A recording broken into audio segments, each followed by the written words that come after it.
اتفضل يا سامح. سامح صباح يا الخير. صباح الخير. احنا مش قلنا هتدخل من هنا؟ ما انت قلت لي من اليمين. يمين مصر، يعني يمين الجمهور مش يمين. طب اطلع وادخل من غير ما حد يحس؟ ازيك يا سامح؟ الحمد لله. كل سنه وانت طيب. الحمد لله، وحضرتك طيب. كلت كحك ولا لا؟ لا، قطايف بقى. ما القطايف دي في رمضان. لا، القطايف كتير قوي ان شاء الله.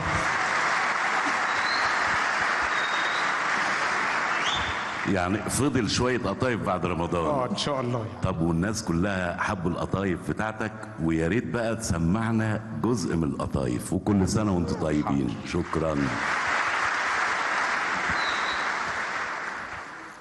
السلام عليكم. كل سنه وحضراتكم طيبين، وكل سنه وسيادتك طيب يا سياده الرئيس، وعيد سعيد علينا وعلى كل الامه الاسلاميه ان شاء الله. مصر فيها حاجات حلوه كتير قوي، حاجات جميله كتير قوي. من ضمن الحاجات الجميله دي انك مش محتاج مناسبه معينه علشان تسمع جمله كل سنه وانت طيب، وتقدر تقولها لاي حد وفي اي وقت، ولو صغر دماغه معاك مش هتغلب، هتلاقي له مناسبه. احنا شعب بيحب الحياه، بيحب الاحتفالات، شعب أبهر العالم بقدرته العجيبة على الضحك في أصعب المواقف. ربنا سبحانه وتعالى خلقنا كده، بنحب الضحك، بنحب الفرحة، والعيد فرحة.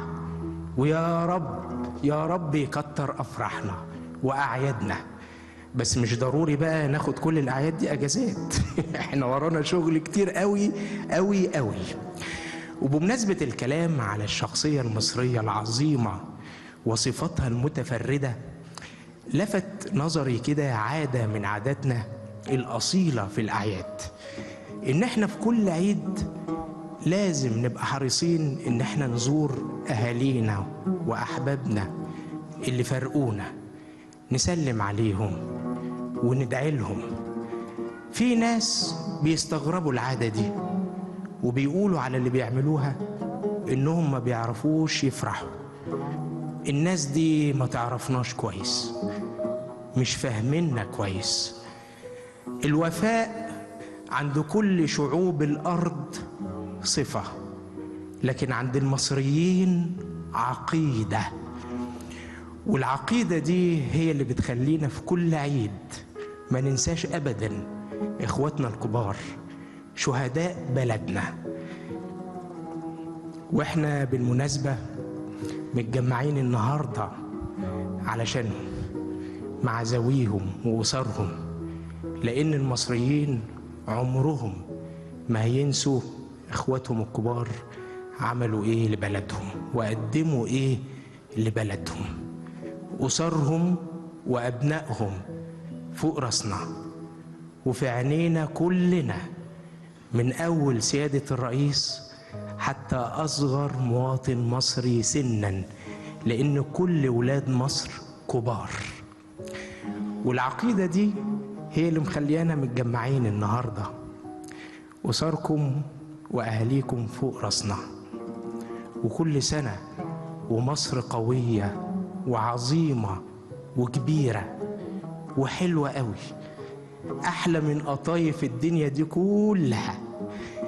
وعلى ذكر الوفاء عند المصريين، احنا برضو لا يمكن ننسى إخواتنا في غزة اللي العيد السنة دي بيمر عليهم في ظروف صعبة قوي قوي، لكن لما بنيجي نشوف أحوالهم المعيشية بنلاقيهم بيخلقوا أي فرصة علشان يعيشوا أجواء شهر رمضان وأجواء العيد معانا. ويا رب يا رب قبل العيد اللي جاي إن شاء الله يعم السلام على إخواتنا في غزة وعلى كل الشعوب العربية.